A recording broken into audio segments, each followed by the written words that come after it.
Getting rid of mouth clicks. If there's one single question that has more answers than any other in the world of voiceover, it's probably, how do I get rid of mouth clicks in my recording? The only question I can think of that might rival it is, which mic should I use? But the answers there are limited by the number of mics currently in production. Mouth noise solutions, on the other hand, are practically unlimited. Now, sticking to the fact that this is Stuart's Audacity tips, I'll go through some techniques you can use in Audacity to deal with mouth noises, especially clicks that exist in your recorded audio.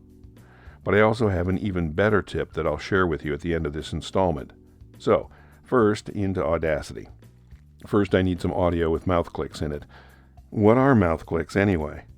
Generally, a mouth click is the noise caused by tissues inside your mouth separating from one another, like when you're eating and your lips smack. They're typically sharp staccato noises. That fact actually helps out when we're trying to remove clicks from existing audio. So here's a screenshot of a waveform that has some mouth noises I made on purpose. I've circled where they are in the audio. In the last installment, I talked about finding sounds by their visual shape in the waveform. Looking at this waveform, it's pretty hard to detect where the clicks are just by looking. A click is easy to identify if it's all by itself against room tone, like that third circled example. But if it's within a word, it gets buried amidst the rest of the sound. Getting rid of the standalone click is easy. We can just highlight it in the waveform and delete it. Try to highlight only the click. Zoom in so you can get close to the sides of the click. Once I've selected a click, I like to use the zero crossings command, Z by default on the keyboard, to cause the ends of the selection to snap to 0 crossing points. This smooths out where the ends of the audio join after the deletion. But if we use this technique to try to remove a click that's inside a word, the sound of the word will be negatively affected. We need a way to find the click and only the click. Audacity's tool to do this is the spectrogram view. It's on the track menu pull-down at the left end of the track. Spectrogram view takes a little getting used to, but once you've got some practice in, the payoff is worthwhile. If we look at that first big click, the one that stands alone, we can get a pretty good idea of what those clicks look like in the spectrogram. So without digging too deeply, here's how to get rid of that click.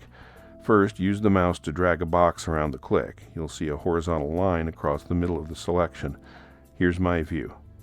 You can use that horizontal line to drag the selection box up and down. You can also drag the top or bottom of the selection to expand or contract the selection vertically around the center line. Once you've selected the offending sound, you can damp it by selecting Effects, Spectral Edit Multi-Tool from the menu. Listen to the result.